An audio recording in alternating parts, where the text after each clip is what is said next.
Gaanong karaming oras ang nasasayang mo kahahanap ng iyong mga gamit?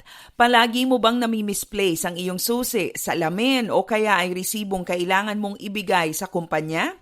To help you save on time and energy looking for misplaced stuff, get organized.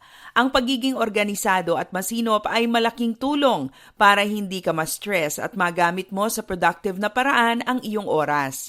Magandang araw, ako si Maloy Malibiran sa Lumbides para sa Pro Tips, partner mo sa inspiradong trabaho at negosyong umaasenso. Paano mo nga ba sisimulan ang pagiging organisado, lalo na kung hindi mo ito nakasanayan? Una, start organizing your bag and your desk.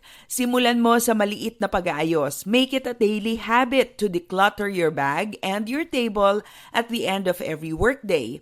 Tiyak na tatama rin ka kasi kapag marami ng kalat at gulo na kailangan mong linisin at ayusin. Kaya ang susi sa pagiging organisado, huwag kang mag-ipon ng kalat at basura.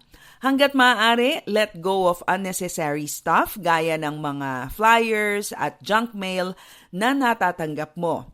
Mga resibo na hindi mo na kailangan. Huwag mo itong ipagpaliban dahil kapag tumambak na ang mga kailangan mong isort at i-file na mga papeles, baka ma-stress ka lamang.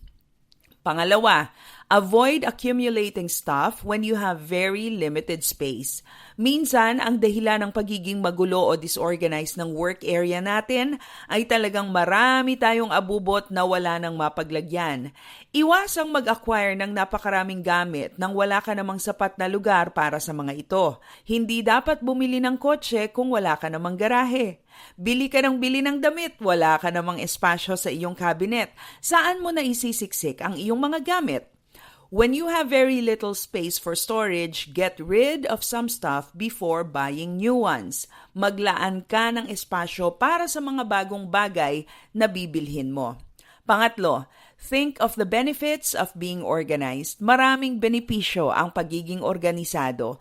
Magaan sa mata at sa iyong pakiramdam kapag maayos ang lugar na pagtatrabahuhan mo. You become more efficient in what you do dahil nasa lugar ang lahat ng iyong kailangan. At saka isipin mo to, kahit wala ka pa sa opisina, kapag ang mga gamit ay nasa tamang lugar at lagayan, hindi mahihirapang maghanap ang mga katrabaho mo. Maging masinop at maayos.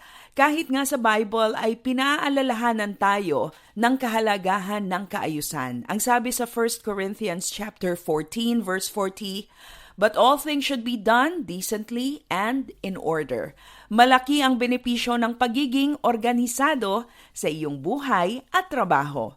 Para sa Pro Tips, ako si Maloy Malibiran sa Lumbides. Be a blessing in the workplace today.